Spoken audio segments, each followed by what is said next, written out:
And I've also decided that we've seen too many faces lately.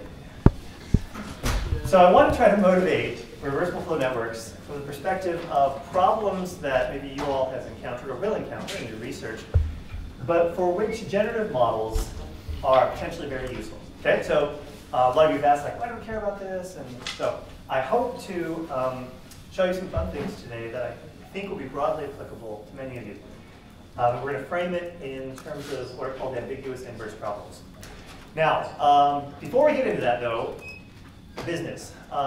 Lab number 10, 9, 8, something. Depends on if you count the ones we deleted or not.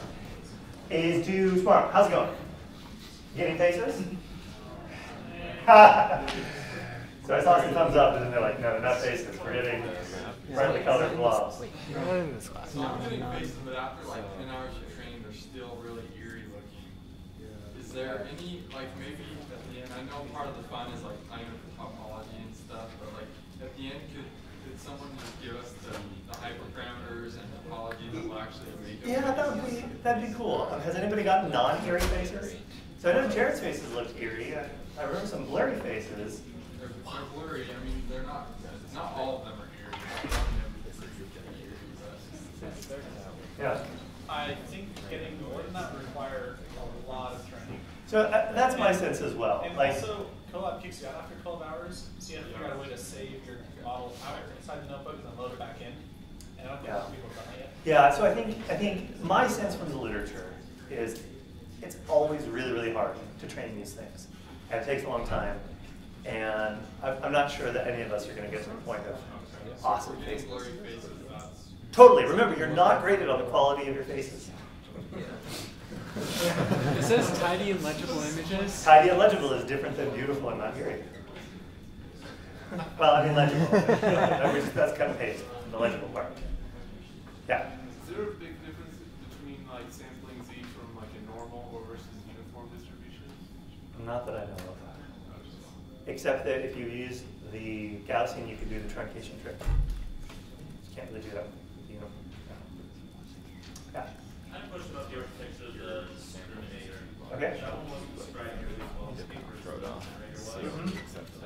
reference to simplification is in the spec talked about doing 4 convolutional layers with radius in between. Leaky release, I think. Yeah. And then it says at the end it should output a scalar. Yep. The only way I figured out how to make that go was to plug in a full connector. Yeah, you need a fully connected in there. Okay, just want to make sure that was all right. Yep, that's totally fine. So I was able to get some pretty good faces, and then I kept training, and then it blew up. So like, Okay. somehow either it went into Neverland or something, and it never got back. So, and then another problem I got is that when I started getting good faces, I would always generate basically the same face every time. So Yeah, so that, remember the term for that is?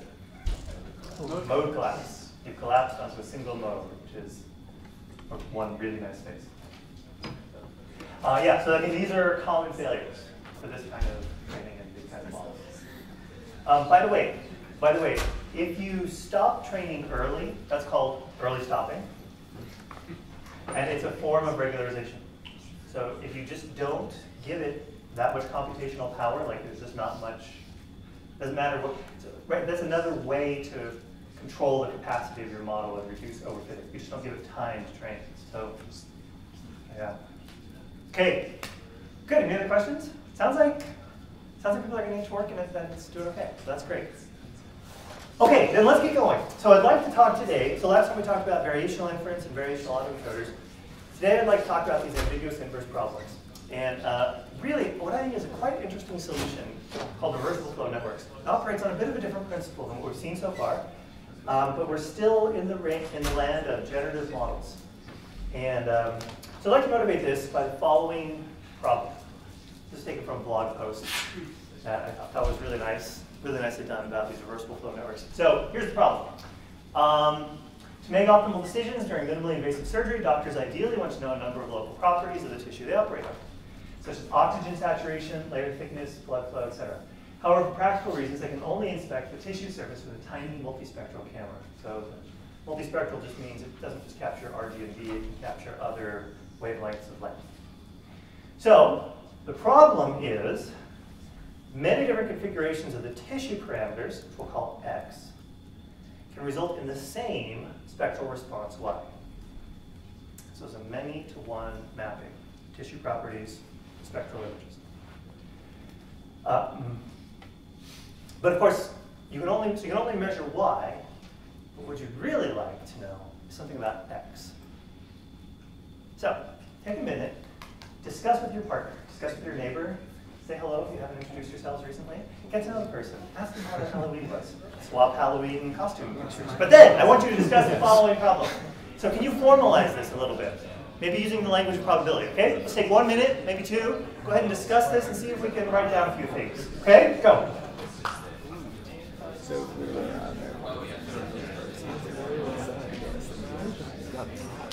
yep.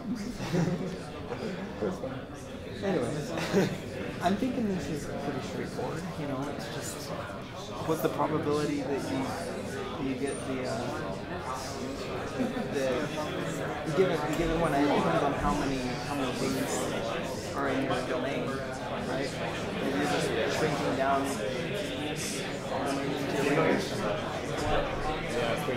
So we know the probability of the response with the parameters. So given the response, there's a distribution over various tissue parameters that can generate it. It's just you just use Bayes force. Yeah. That's all you do.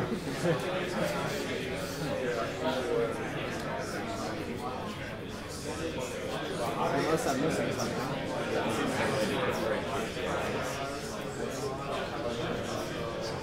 If we create a reversible flow network, that's nice. Yeah,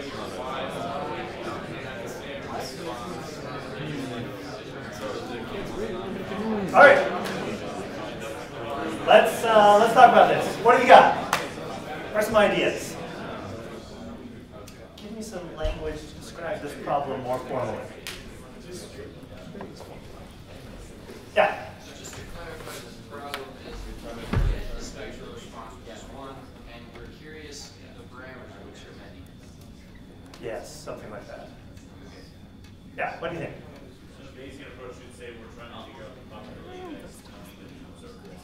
Okay, so you're saying what we'd like is P of Y given X. Is that right? No. I'm so sorry. I'm so sorry.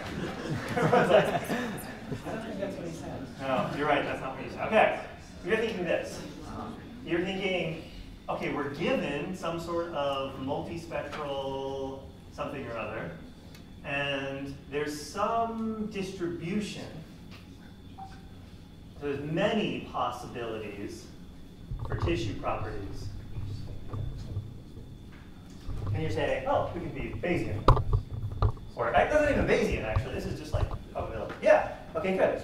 Any other thoughts? Yeah. Well, I think what I was saying was use Bayes' Bayesian inference to say, well, that's equal to probability of Y given X. Okay. Probability of X. So that's right. You could go a little further, and you could talk about that. You could talk about talk about this distribution using Bayes' law. So we have some prior distribution over tissue properties, and we have something, a likelihood, that connects tissue properties to spectral images.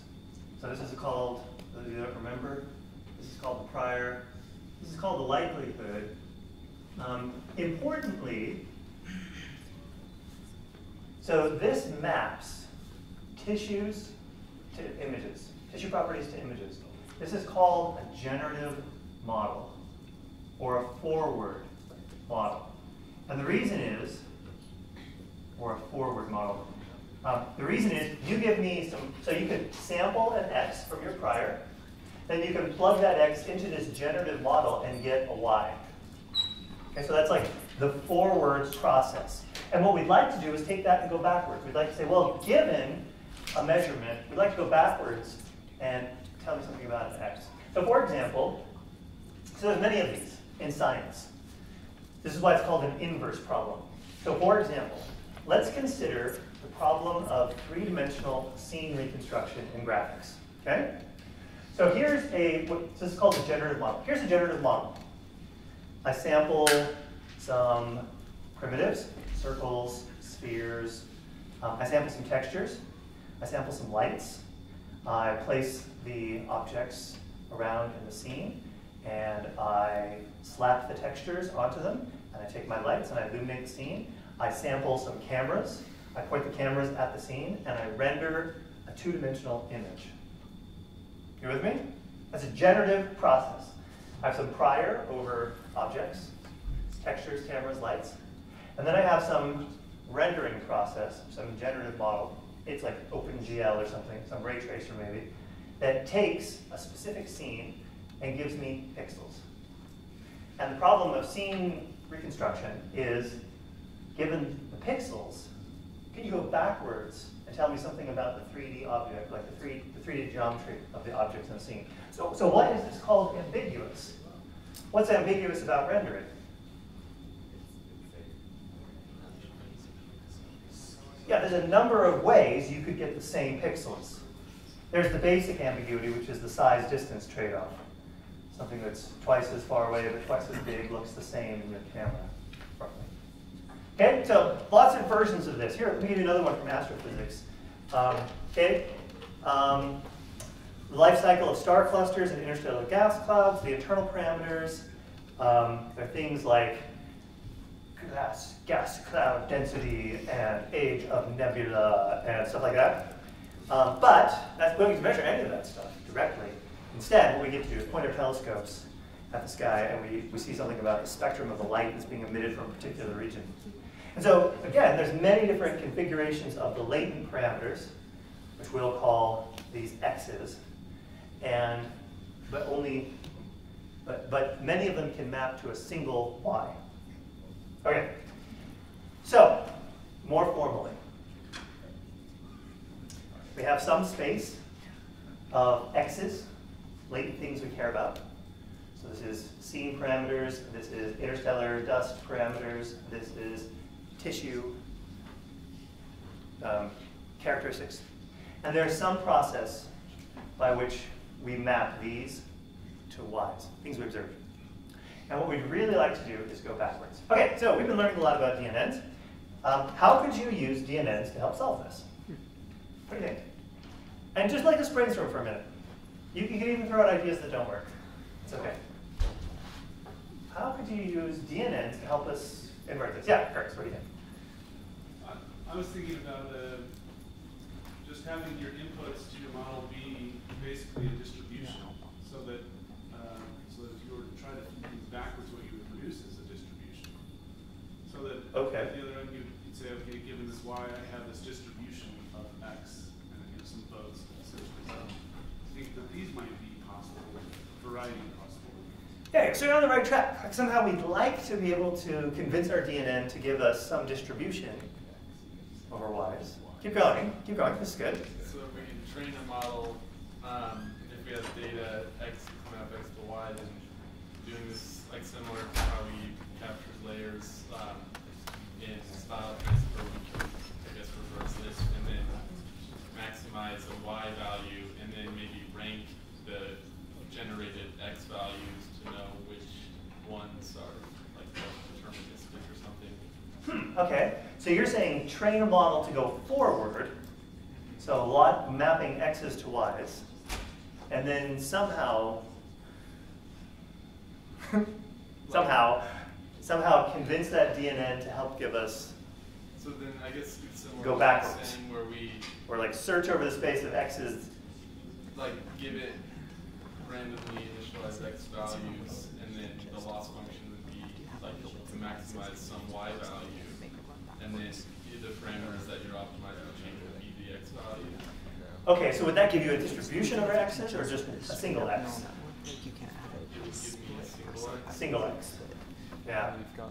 Okay, but that's an interesting idea. Okay, keep going. Well, similar to that, we could do kind of what we did with the style transfer, where we find the parameters that optimize a certain output, and that way we could have a distribution over those parameters. Or no, would that just be a single set of parameters? Probably a single set. If you're framing it as an optimization problem, probably you optimize to a single point. Yeah, keep going. If you can have a neural network that captures the mapping function from X to Y. Okay, so the forward direction. The forward direction, but then is using only operations that are fully reversible.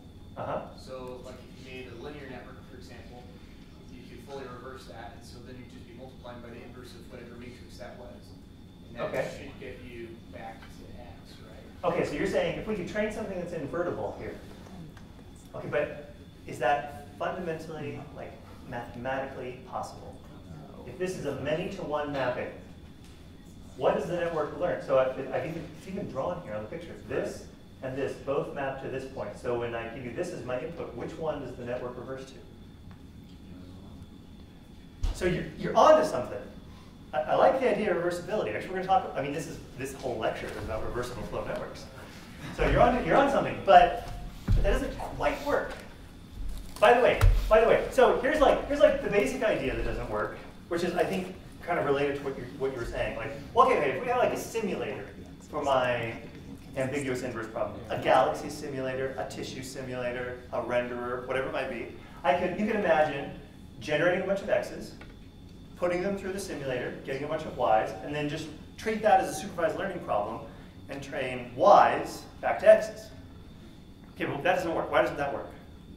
You'll get the mean of the x, but not the distribution. Yeah, something weird's going to happen, right? You're going to, like, y goes back, but where does it go? It goes, yeah, maybe to the average of the x's? Like, that seems bad. Or maybe it's just going to pick one and go there. Okay, right. So we can't do that. We can't just naively train from y to x. We can train from x to y, but not in a reversible way, and at least not yet. Okay, so let me introduce the idea of reversible flow networks. So the fundamental problem. I think the fundamental problem here is this is many to one. If it's going to be reversible, if we're somehow going to want to go from y's back to x's, we need something that sort of will give me I give you a y and you give me a distribution over x's somehow. Or maybe a sampler. So it's okay if it's an implicit density method, like, again, you give me a y and maybe I sample something like a z vector and you give me an x. Okay? And that's actually where we're going to set it up. We're going to set it up like this. So the idea is we're going to introduce some latent variables called x. We're going to call it z, because that's the notation we've been using. And the idea is that we're going to set this up so that the z variable is going to soak up whatever it was that was lost in the transformation from x to y. Okay? And so we're going to turn this many-to-one mapping into a one-to-one mapping. And then we're going to use this idea of reversibility. So if we have just as many things over here as we have things over here, then you could imagine training some sort of reversible network. And if you give me an x, I could go forward and get a y and a z, but I could also go backwards.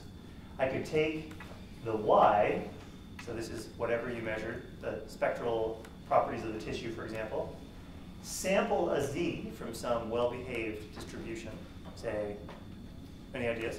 Thoughts? Oh, Gaussian. That's a great idea. When in doubt, say Gaussian. So, yeah, sample a z from a Gaussian, take the data that you have, plug them both into the reversible network, and you get a sample from x. So you get a sample from the posterior distribution of x conditioned on y. Okay, that's the idea. And I think this is a very, very general problem that scientists sort of run into again and again. How do you do these invertible mappings? Okay, questions, go. How did z not zero when it looks like it's the null space of the operator from x to y? Yeah, it like is the null space. So how do you get non-zeros? that the specialness of this concept? Well, it's not linear. It's not in the space of y, so it's not 0. It's 0 in y, but it's not 0 in z.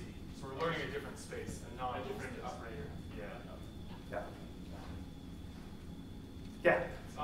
So are we essentially learning like the prior of x, and we're just like randomly sampling that, so it's probably a good x? It's like the thing that occurs the most common or something like that. So good question. So the question is, like, wait, what?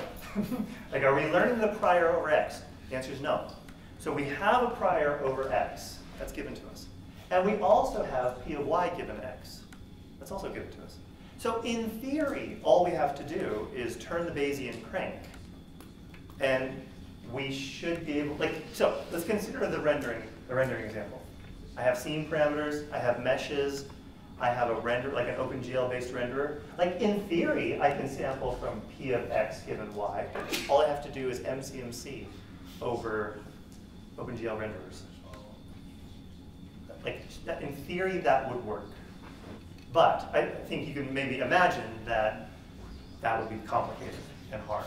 So what we really are learning is we are learning an approximation to p of x given y. And it's just that we're using z's to help us out. Yeah. Couldn't we also, since it's now 1-to-1, couldn't we now just make this supervised and do the idea on the last slide? Could you make this supervised? Good question. Let me ask you this. Let's suppose I come to you and I'm just gonna make up a little story here. Okay. Bright young student, we'll call him Jared, comes up to me and just says, I've been thinking about z's and x's a lot lately. And I've been thinking about GANs, and I've been thinking about variational autoencoders, and I had this idea. And the idea was, like, GANs are so hard, they're complicated, and variational autoencoders is it's too complicated. But here's a very easy idea. Why don't I take a bunch of faces, and for each face, I'm going to sample a z vector randomly. And that will create a supervised data set. Okay, so face, z, face, z, face, z, face, z, face. And now I'm going to take that, and I'm going to throw that at my neural net. And my neural net will learn z's mapped to faces. Will that work? You have a really big z vector. Does it matter how big it is? Zach, what do you think? I think it would work, but why would you want it to? Because then you could interpolate. Okay, so your spidey sense is tingling. You're like, that doesn't seem quite like it's going to work the way we hope it's going to work. Okay, let's see if we can formalize why that doesn't quite work the way we think it's going to work. Let's think about the two-dimensional example. I've shown you these beautiful plots of MNIST and a two-dimensional z-space and smooth interpolation. What's wrong with hypothetical Jared, not Jared Nielsen here, hypothetical Jared's idea? What would that look like in z-space? Or what would the z-space look like if we put an image on each z? It looked like you dot-rammed it. It would look like it was all scrambled, right? We wouldn't see this nice, smooth interpolation between, we wouldn't see a smooth interpolation between like 0s to 6s and 6s to 5s and 5s to 3s and 3s to 9s. It wouldn't work like that. We would see this, we'd see random digits scattered all over the place, and it would be super bumpy sort of space. And we wouldn't be able to interpolate.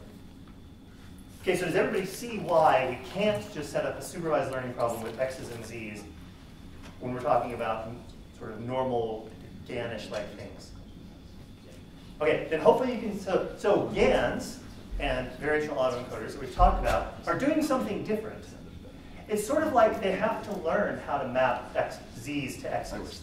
We're not giving the GAN paired examples of z's and x's. And so it can kind of decide how it's going to use each dimension of z. And that's what gives us the smooth interpolation. By extension, I do not think you can do what you suggested by analogy. I do not think you can go forward and generate a bunch of x's. Sorry, Which way did you suggest? Generate a bunch of X, Y, Z samples, right, and then map from right, Y, Z to X. Right. You can't, I think. Well, I mean, it depends on how you, like, yes, I don't think you can do that. So you want this to be a nice, well-behaved Gaussian, but you can't sample from X. Like, we're going to train a network to make it so that this is Gaussian. But we can't successfully sample those triplets in any useful way. Okay. So the problem is that we don't have a Z label for our input, right? Right. Right. Exactly. Okay, keep going. Yeah, I have a question. So we have all these parameters X, this function. We can only observe Y. Yes.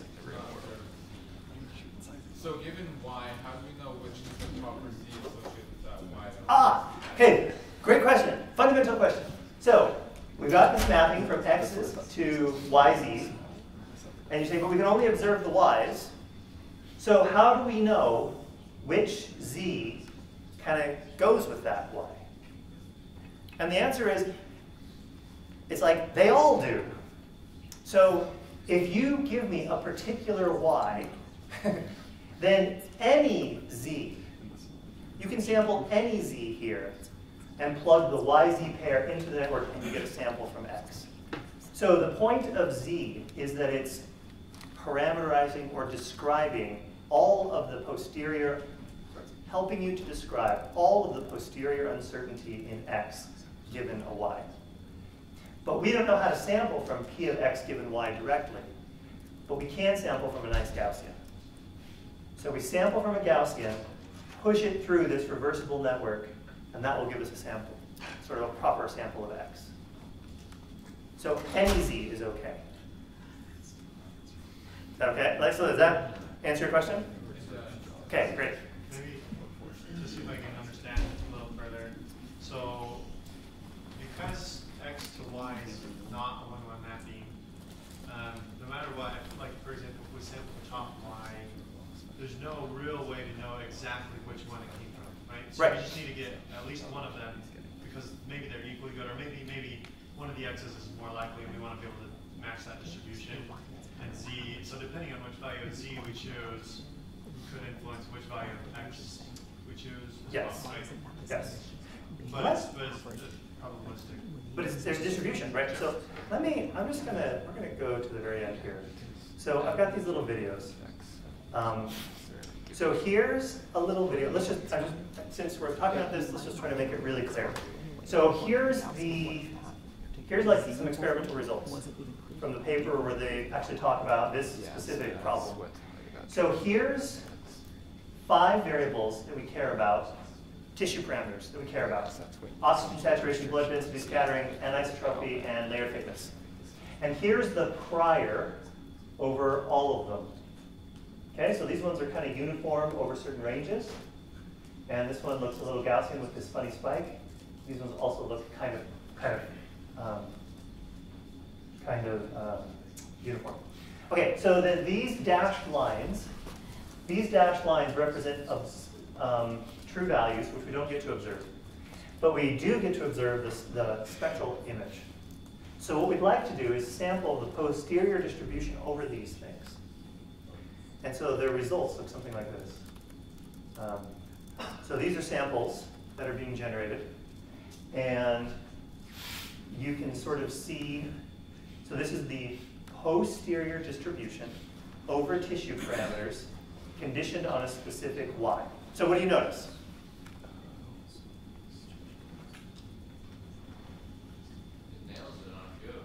Nailed it on a few of them. What do you mean? Oxygen saturation, blood density. Right. So dashed line is the true value. And like it's got a tightly peaked posterior. All the samples said that's your saturation level. Similarly, blood density, pretty good. Scattering, pretty good. What about these two? What is this telling you?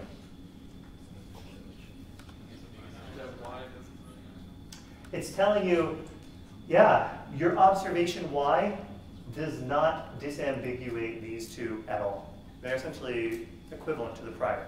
So what we'd like to do is, what we're trying to do is sample this from this posterior distribution. But it's a complicated distribution. We don't know how to sample from it. But the beauty of this method is we don't have to.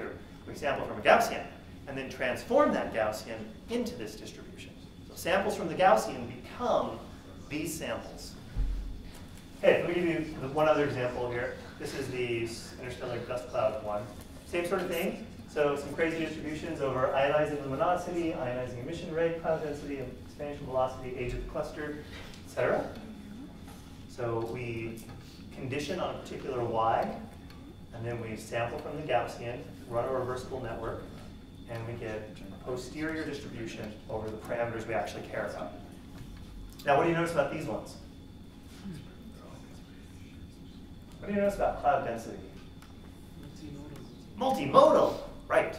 These are hard distributions to sample accurately from, especially since it's a joint distribution in like this 5-dimensional space. Here we're just showing marginals, posterior marginal. But you can see that the virtue of the approach is we don't have to model these directly, we model them implicitly by training a forward model, a reversible forward model. Okay? So that's like the idea. Hopefully that clarifies. Okay, so how do we actually like do this? Oh yeah, here's a little toy example. I thought this was fun too. Oh yeah, okay. So goal is to sample from the posterior distribution over things we cared about, which is ambiguous given an observation. So if we can somehow train a network that goes forward, so we want to train forward because that's the well-defined direction. There's more x's than y's, so we have a prior over x's. So we sample an x, run it through our simulator, we get a y, we also get a z, and then we just want to somehow make it so that z's are well behaved, i.e. Gaussian. Okay, so what's the catch here? There's kind of like a big catch. What is the catch? Let me ask you this. Let's suppose that let's suppose that x was a distribution over faces, and z's was our noise vector, and y is so small that it just essentially vanishes. That essentially recovers what we've talked about previously. What's the how big of a dimension is x? Let's suppose x is faces. So let's suppose it's 256 by 256. How many numbers do we have to describe an x? I don't know. A lot. How many numbers, how big can z be? How big does z have to be? X minus y. So there has to be this has to be reversed, it has to be 1 to 1. And that means, in particular, that the dimension, so 1 to 1 implies that the dimension of x and the dimension of z are the same. So we've been talking about 100-dimensional z vectors. The catch here is if we want to model large things like faces here, we're going to have large z vectors. Okay, so that's the big catch. So in your drawing right here, you've got 4 x values and 3 z values. So does z itself have to be at least as large as x, or z plus y has to be at least as large as z plus y is as large as x. Yeah, these are spaces. You think of these as continuous spaces. So the dimension of y plus the dimension of z has to be equal to the dimension of x. By the way, here's a little toy example that I thought was fun. So here's some data. Data sample from 8 Gaussian clusters with labels. So the labels are the colors. And it sort of gets increasingly hard. These all have the same label. And you can imagine training one of these reversible networks. And it's kind of fun to watch as the network begins to be able to generate appropriate samples from these distributions. So what this is doing is it's translating samples from a Gaussian into samples from these multimodal Gaussians. And you can visualize the latent z space by coloring individual regions by whichever mode they came from. So I thought it was kind of interesting to see over here. What you're looking down on is contours of the Gaussian. So imagine you're looking down on top of a Gaussian. And this is showing you how the model has decided to use its z-space. The different colored modes here correspond to the 8 points around. That's kind of cool. Okay, so let's talk now about reversible flow DNNs. How do we do this? How do we set it up? And how do we formalize this intuition that we have that we can somehow use these reversible networks? Okay, the mathematical foundation of reversible flow networks is something called the change of variables formula. So this is like generic statistics. It has nothing to do with deep neural nets. And it says the following.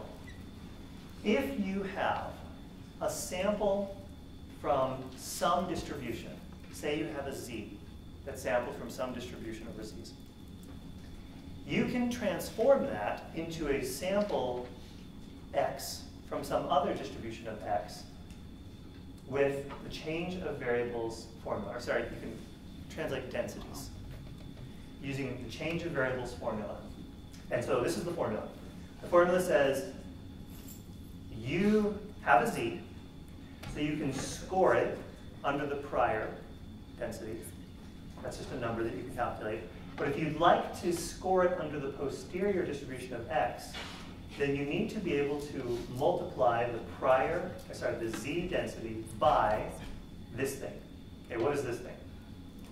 This is, and we have some g, sorry. G is the thing that maps z's to x's, say a neural net. Okay, so you're going to give me a z, I'm going to plug it into the neural net, and that's going to give me an x. What the change of variables formula says is it says you can relate these two things with this crazy thing, which is the inverse determinant of the Jacobian of the transformation. Okay, it's just like, and the proof of this is actually quite straightforward. I mean, I couldn't do it here on the whiteboard, but I've seen it before. It's just like one of those annoyingly short statistics things. It's like 4 lines long, and you're like, wow, I'm glad someone figured that out. I couldn't have done it. So, if you can, so why is this useful?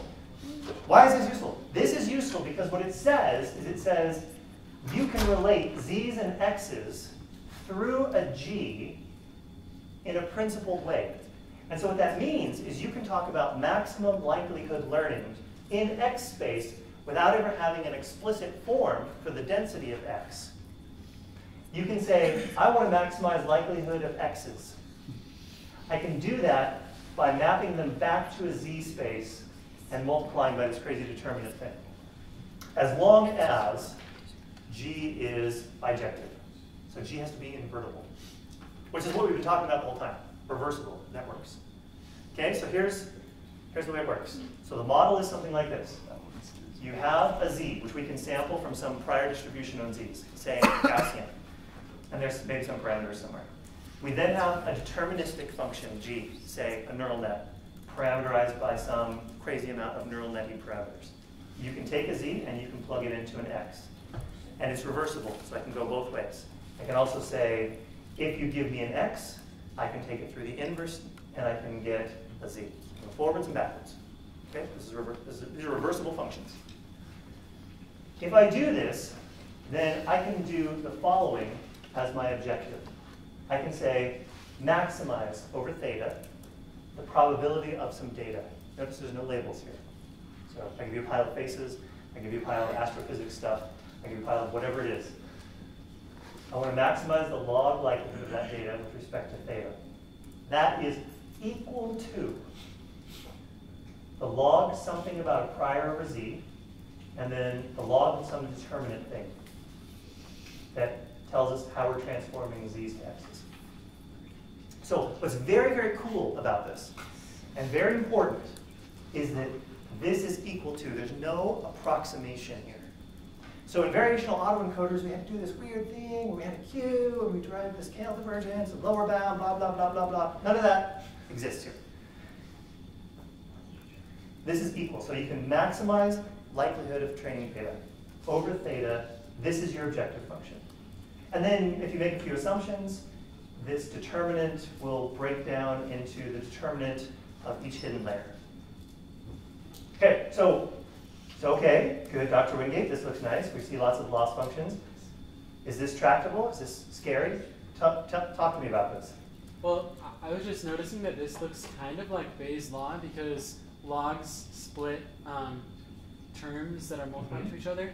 So is this like saying our posterior over x times the prior of z times the prior of z given x? Not quite. Okay. It is a little bit of a different principle. So it's not a Bayes, it's not quite Bayesian. What we're saying is we want to transform a Gaussian into this x thing. But we want to maximize the likelihood. And we have a reversible parameterized function that does that. We'd like to maximize the likelihood of our x's. So how do we do it? There's actually no priors here. It's just maximum likelihood learning. Okay, so all of you should be worried about this. How do you calculate